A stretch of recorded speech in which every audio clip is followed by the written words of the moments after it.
നിജേഷ് അരവിന്ദ്, ഇക്കാര്യത്തിൽ ഈ ഒരു ആശങ്ക അത് പ്രധാനമായി ഉയർത്തി കേന്ദ്രത്തിനെതിരെ പോരാടാൻ അല്ലെങ്കിൽ അതിന്റെ ചുക്കാൻ പിടിക്കാൻ മുന്നിട്ട് വന്നത് MK സ്റ്റാലിനാണ്. സ്റ്റാലിൻ ഈ വിഷയം ഉയർത്തിയതിന് ശേഷമാണ് കോൺഗ്രസ് പാർലമെന്ററി പാർട്ടി പോലും ഏത് തരത്തിൽ ഈ വിഷയത്തെ നേരിടണം എന്ന സംബന്ധിച്ചുള്ള ആലോചനകൾ തുടങ്ങിയതും ഒരു കമ്മിറ്റി രൂപീകരിക്കുന്നതിന്റെ ഒക്കെ തീരുമാനം പാർലമെന്ററി പാർട്ടിയിൽ ഉണ്ടാകുന്നതും. അപ്പോൾ ഇതിന്റെ ഒരു നേതൃസ്ഥാനം ഇപ്പോൾ സ്റ്റാലിൻ ഏറ്റെടുത്തിരിക്കുന്നു. അതിൽ എല്ലാവരും അണിചേരുന്നതാണ് നമ്മൾ കാണുന്നത്. ഇനി അതിൽ ഏതെങ്കിലും തരത്തിലുള്ള തർക്കങ്ങൾ വരാനോ മറ്റൊക്കെയുള്ള സാധ്യതകളുണ്ടോ? പല വിഷയങ്ങളിലും അങ്ങനെയാണ് പ്രശ്നങ്ങൾ ഉടലെടുക്കുന്നത്. അതോ കോൺഗ്രസ് ഇതിനൊപ്പം ഉറച്ചു നിന്ന് പാർലമെന്റിൽ ഉൾപ്പെടെ ഈ വിഷയങ്ങൾ കൊണ്ടുവരാനും അത് കേന്ദ്ര സർക്കാരിന്റെ ശ്രദ്ധയിൽപ്പെടുത്താനുമുള്ള ശ്രമത്തിനൊപ്പം പൂർണ്ണ പിന്തുണയോടെ ഉണ്ടാകുമോ?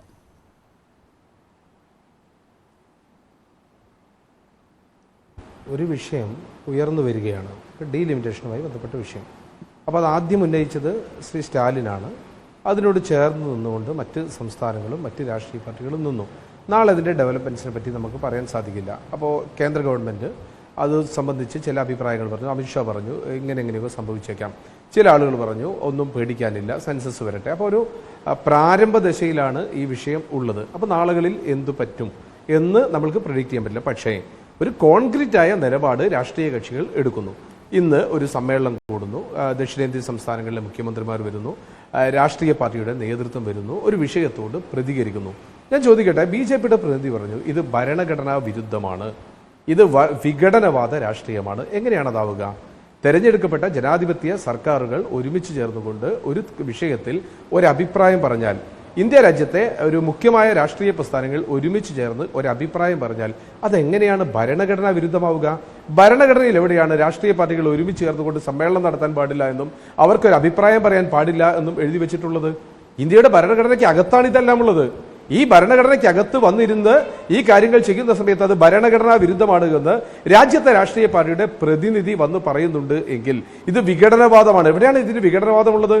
ഏതെങ്കിലും രാജ്യത്തെ വിഘടിപ്പിക്കാൻ വേണ്ടി, ഏതെങ്കിലും ഭാഷയുടെ പേരിൽ സംസ്ഥാനങ്ങൾ ഉണ്ടാക്കാൻ വേണ്ടി, ഏതെങ്കിലും മതത്തിന്റെ പേരിൽ ആളുകളെ മാറ്റാൻ വേണ്ടി എന്തെങ്കിലും ഒരു പ്രമേയം ഇന്നത്തെ ചർച്ചയ്ക്കകത്തുണ്ടായി. പിന്നെ എങ്ങനെയാണ് ഇത് വിഘടനവാദമാകുന്നത്?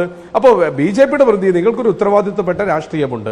നിങ്ങൾ ഇവിടെ വന്ന് കുറച്ച് ഇന്ദിരാഗാന്ധിയെയും കുറച്ച് നെഹ്റുവിനെയും കുറച്ച് കോൺഗ്രസിനെയും കുറച്ച് ഗാന്ധിയെയും ഒക്കെ ചീത്ത വിളിച്ച് സംതൃപ്തി അടയാനാണ് ഉദ്ദേശിക്കുന്നത് എങ്കിൽ മിസ്റ്റർ BJPക്കാരാ, നിങ്ങൾ പറയുന്നു നിങ്ങൾ ഇന്നിരിക്കുന്ന ഈ സൗഖ്യവും സൗഭാഗ്യവും അഭിപ്രായ സ്വാതന്ത്ര്യവും ഒക്കെ നേടിത്തന്ന പതിനായിരക്കണക്കിന് ആളുകളുണ്ട്. അവരുടെ ജീവനാണ്, അവരുടെ രക്തമാണ്, അവരുടെ ത്യാഗമാണ് ഇന്നത്തെ അവസ്ഥയിലേക്ക് എത്തിച്ചത്. അതുകൊണ്ട് വന്ന് പറയുന്ന സമയത്ത് അതിൻ്റെതായ മാന്യതയും ആവശ്യമുള്ള വാക്കുകൾ ഉപയോഗിക്കുന്നതാണ് നല്ലത്. ഇന്ത്യ രാജ്യത്ത് ഒരു ജനാധിപത്യ ചർച്ച ഉയർന്നു വരുമ്പോൾ ആ ചർച്ചയോട് അഭിപ്രായം പറയാൻ BJPക്ക് സ്വാതന്ത്ര്യമുണ്ട്. BJPക്ക് അഭിപ്രായം പറയാം. കോൺഗ്രസ് പറയുന്നതിന് എതിരായ അഭിപ്രായമാണെങ്കിൽ, വിപരീതമായ അഭിപ്രായമാണെങ്കിൽ പറയാം. ഇനി അതല്ല, ഇതൊരു സർവകക്ഷി യോഗം വിളിക്കണമെങ്കിൽ വിളിക്കാം. ഇനി മറ്റു രാജ്യങ്ങളെ പറ്റി പഠിക്കണമെങ്കിൽ അതുമാവാം. ഇതൊക്കെ ആകുന്ന ഒരു പ്രാരംഭ ദശയിൽ വന്ന് സമ്മേളനം കൂടിയ ആളുകൾ ഭരണഘടനാ വിരുദ്ധരാണ്, വിഘടനവാദികളാണ് എന്ന രീതിയിലൊക്കെ പറയുന്നത് അഹങ്കാരത്തിന്റെ അഹംഭാവത്തിന്റെ ഭാഷയാണ് എന്ന് പറയാതിരിക്കാൻ നിർവാഹമില്ല. ഒരു ചർച്ച വരട്ടെ. പിന്നെ മറ്റൊന്ന്, നമ്മൾക്കറിയാം ഇന്ത്യയുടെ പാർലമെന്റിനകത്ത് ഭൂരിപക്ഷം ഉണ്ടാക്കുക എന്നുള്ളത് BJPയുടെ അജണ്ടയാണ്. കഴിഞ്ഞ തെരഞ്ഞെടുപ്പ് കാലത്ത് BJPയുടെ ഒന്നിലധികം നേതാക്കന്മാർ MP-മാർ പറഞ്ഞു ഞങ്ങൾക്ക് 4/3 ഭൂരിപക്ഷം കിട്ടിക്കഴിഞ്ഞാൽ ഞങ്ങൾ ആദ്യം മാറ്റി എഴുതാൻ പോകുന്നത് ഇന്ത്യയുടെ ഭരണഘടനയാണ്, ഇന്ത്യയുടെ ഭരണഘടനയാണ്. ഇത് പറയുന്ന സമയത്ത് ഞങ്ങളെ സംബന്ധിച്ചിടത്തോളം ഞങ്ങൾക്കതിൽ പ്രയാസമുണ്ട്. കാരണം ഏതെങ്കിലും വഴിയിലൂടെ അധികാരത്തിൽ വന്ന് ഇന്ത്യയുടെ ഭരണഘടന മാറ്റി എഴുതി നേരത്തെ അവരുടെ കൈവശമുള്ള ഹിന്ദുത്വ രാഷ്ട്രീയത്തിന്റെ കീഴിലേക്ക് ഈ രാജ്യത്തെ കൊണ്ടുവരാൻ ശ്രമിച്ചാൽ നമ്മൾ ഇതുവരെ പറഞ്ഞ സെക്യുലർ സ്റ്റേറ്റ് നഷ്ടപ്പെടും, സോഷ്യലിസ്റ്റ് സ്റ്റേറ്റ് നഷ്ടപ്പെടും. അത് നഷ്ടപ്പെടുന്നതിനോട് ഞങ്ങൾക്ക് പ്രയാസമുണ്ട്. അപ്പോൾ സ്വാഭാവികമായ പ്രതികരണങ്ങൾ ഉണ്ടാവണം. 2, നമ്മൾക്കൊക്കെ അറിയാവുന്നതുപോലെ സൂചിപ്പിച്ചു പോയി, മണിപ്പൂർ 1.5 വർഷമായി ഇരുന്ന് കത്താൻ തുടങ്ങിയിട്ട് ഒരു പ്രതികരണം ഉണ്ടായിട്ടില്ല. പ്രധാനമന്ത്രി പോയിട്ടില്ല. എന്തുകൊണ്ടുണ്ടായിട്ടില്ല? അധികാരമുള്ളത് കൊണ്ടാണ്. അതുകൊണ്ട് ആ അധികാരത്തിന് എല്ലാ കാലവും അരക്കെട്ടുറപ്പിച്ച് കേന്ദ്രത്തിന് മുകളിൽ നിൽക്കുകയാണ് എങ്കിൽ സ്റ്റേറ്റിന്റെ ബാർഗെയിനിങ് കപ്പാസിറ്റി നഷ്ടപ്പെടും എന്ന് ഈ സെൻട്രൽ ഗവൺമെന്റ് അറിയാം. ആ ബാർഗെയിനിങ് കപ്പാസിറ്റി എന്ന് പറഞ്ഞാൽ അത് വികസനത്തിനുള്ള ബാർഗെയിനിങ് കപ്പാസിറ്റിയാണ്. വികസനത്തിനുള്ള ബാർഗെയിനിങ് കപ്പാസിറ്റി ഒരു സംസ്ഥാനത്തിന് ഉണ്ടാകുമ്പോഴാണ് അത് ഫെഡറൽ സംവിധാനത്തിൽ ഉറച്ചു നിൽക്കുന്നത്.